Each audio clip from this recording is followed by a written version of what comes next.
Hello friends, welcome to SETRecipes. இன்னைக்கு நம்ம பார்க்க போற ரெசிபி அரேபியன் கண்ட்ரீஸ்ல ரொம்ப ஃபேமஸான குனாஃபா ரெசிபி தான் பார்க்க போறோம். வாங்க வீடியோக்குள்ள போலாம். அதுக்கு முன்னாடி நம்ம சேனல் சப்ஸ்கிரைப் பண்ணாதவங்க பண்ணிக்கோங்க. பெல் பட்டனையும் கிளிக் பண்ணிக்கோங்க.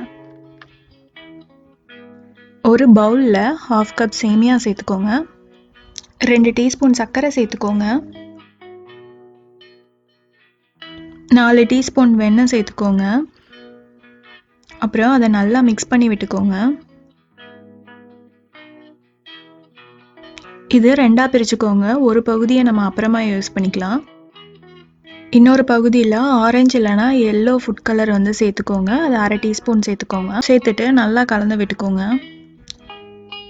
இன்னொரு பவுல் இல்லைனா குட்டி கிண்ணம் எடுத்துக்கோங்க. அதில் வெண்ணெயை நல்லா தடவி விட்டுக்கோங்க. இதில் ஃபுட் கலர் சேர்த்த சேமியாவை ஃபஸ்ட்டு போட்டுக்கோங்க. இதுக்கு மேலே ஒரு கைப்பிடி சீஸ் போட்டுக்கோங்க. இந்த சீஸ் மேலே நம்ம தனியாக எடுத்து வச்சிருக்க சேமியாவை சேர்த்துக்கலாம். நான் இதை வந்து ஓவனில் வைக்க போகிறேன். உங்ககிட்ட ஓவன் இல்லைன்னா நீங்கள் வந்து ஒரு பேனில் சுடு தண்ணி வச்சு ஸ்டாண்டு வச்சு அதுக்கு மேலே வேக வச்சுக்கோங்க. மீடியம் ஹீட்டில் ஒரு 10 மினிட்ஸ் வேக வச்சா போதும். குனாஃபா வேகிறதுக்குள்ளே நம்ம சீனி தண்ணி ப்ரிப்பேர் பண்ணிடலாம். ஒரு பேன் எடுத்துக்கோங்க. அது சூடானதும் 1 கப் தண்ணி சேர்த்துக்கோங்க. அப்புறம் 1/2 கப் சர்க்கரை சேர்த்துக்கோங்க. சேர்த்துட்டு சர்க்கரை கரையிற அளவுக்கு வச்சுருந்தா போதும். ஸ்டவ் ஆஃப் பண்ணிடுங்க.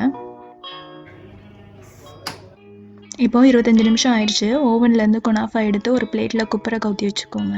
நான் இதுக்கு மேலே பொடி பண்ணின பிஸ்தா சேர்த்துக்க போகிறேன். நீங்கள் எதனாலும் சேர்த்துக்கோங்க. அப்புறம் ஒரு 2 டீஸ்பூன் சுகர் சிரப் மேலே ஊற்றிக்கோங்க.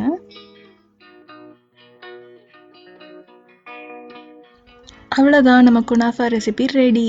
இந்த ரெசிபியை நீங்கள் வீட்டில் செஞ்சு பார்த்துட்டு எனக்கு கமெண்ட் பண்ணுங்கள். இந்த வீடியோ உங்களுக்கு பிடிச்சிருந்தா லைக் பண்ணுங்கள், ஷேர் பண்ணுங்கள், சப்ஸ்கிரைப் பண்ணுங்கள். தேங்க்யூ.